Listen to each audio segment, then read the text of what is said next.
दशकों से हरियाणा में कांग्रेस की जमीन मजबूत करने वाली किरण चौधरी सपरिवार बीजेपी में शामिल हुई तो कांग्रेस के भीतर का अंदरूनी क्लेश एक बार फिर सतह पर आ गया। इस्तीफे वाली चिट्ठी में किरण चौधरी ने जो दर्द बयां किया था वो जुबान पर उतर आया। पिछले सालों से मैं देखती आ रही थी कि जो रास्ता था जो हरियाणा के अंदर जो है वो कांग्रेस पार्टी खो चुकी कि आज के दिन जो हैं वो उन्होंने सारा सिस्टम कैप्चर कर लिया है और वो सिस्टम के अंदर वो अपने को और अपने बेटे के अलावा तीसरे आदमी को नहीं देख सकते। हरियाणा में हुड्डा और उनके बेटे बस। जी बिल्कुल, निश्चित तौर पर। लंबे समय से हरियाणा कांग्रेस अंदरूनी विवादों में उलझी हुई है।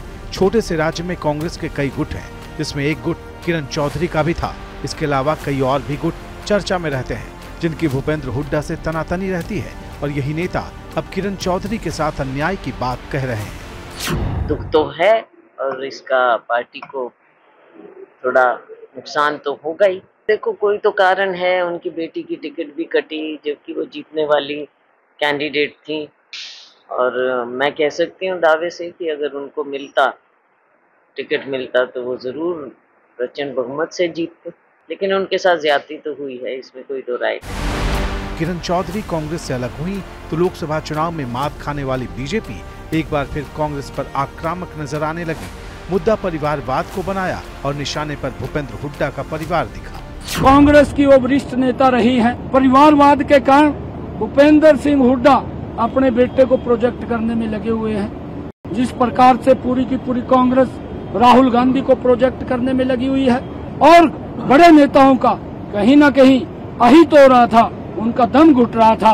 अभी कांग्रेस के और भी कई बड़े नेता उनका दम घुट रहा है, वो भी सोच रहे हैं कि हम कैसे यहाँ से निकलने का काम करें। हरियाणा की सियासत में किरण चौधरी कितना बड़ा नाम है, इसे इस बात से समझिए कि उनकी ज्वाइनिंग के वक्त हरियाणा के सीएम नायब सिंह सैनी और केंद्रीय मंत्री मनोहर लाल खट्टर दोनों मंच पर मौजूद थे। हालांकि कांग्रेस इसे दुर्भाग्यपूर्ण जरूर बता रही, लेकिन किरण चौधरी के जाने से कोई नुकसान होगा ये बात पार्टी को सही नहीं लगती। पार्टी छोड़ने का जो निश्चय किया है उनके कुछ की निजी वजह होगी, उसका खुद का सोच हो सकता है, मैं उसके पर कोई नुक्तेचीनी नहीं कर सकता हूँ, मगर मैं जरूर से मानता हूँ कि उनका ये पार्टी छोड़ने का डिसीजन जो है बड़ा दुर्भाग्यपूर्ण है, उनको ये नहीं करना चाहिए था। इस तरह से कांग्रेस में रह करके जो कांग्रेस के साथ विश्वासघात करने में लगी हुई थी, आज वो कहती है कि कांग्रेस में भविष्य, अगर जो बेटी को टिकट मिल जाता तो भविष्य कांग्रेस का सुरक्षित है। बेटी को टिकट नहीं मिला इसलिए हरियाणा में कांग्रेस का कोई भविष्य नहीं है।